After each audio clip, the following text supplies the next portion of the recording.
Assalomu alaykum, sholikorlar, dehqonlar, aka-ukalar.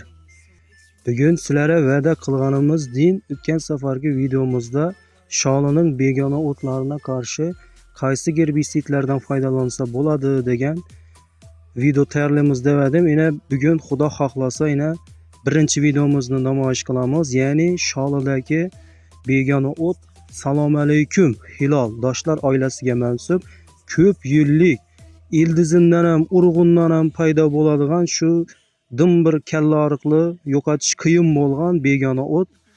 Assalomu alaykum. Mana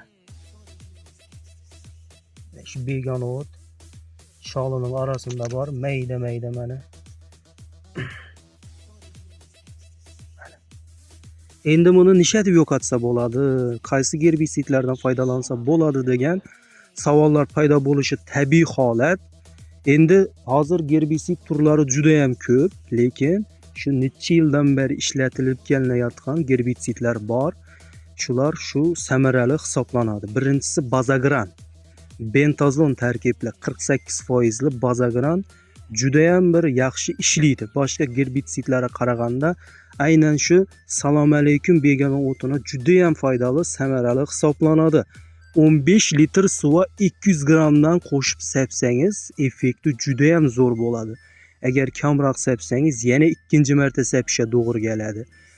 Sepga vaqti suv kam bo'lishi kerak otizda. 3 barmoq teng bo'lishi kerak. Chunki begona o'tlarning hammasini deyishi kerak. Bo'lmasa keyingi chiqadigan begona o'tlarga ta'sir qilmaydi. Shuning uchun suv kam bo'lishi kerak. Undan tashqari sepganingizdan keyin 3-4 kun davomida suvsiz qo'yishingiz kerak dalani. Yangi suv ochishingiz kerak. Shunda begona o'tlar tezroq o'ladi. Foydasi yaxshi bilinadi. Undan tashqari bazagrandan tashqari ham nechta gerbisidlar bor desangiz, Rembo, shu Penoxsulan tarkibli Rembolar bor. Endi ular boshqa begona o'tlar ham yo'qotadi, lekin Assalomu alaykum begona o'tini ham bazagranni yo'qotmaydi-da. Endi hozir gerbisid turlari juda ham ko'p. Endi umumiy masalan 2 xil tarkibli, 3 xil tarkibli atizingizda qaysi begona o'tlar ko'p bo'lsa, shuni yo'qotadi. Masalan, Assalomu alaykummi, chigin, ya'ni suv o'tdimi yo kurmakmi?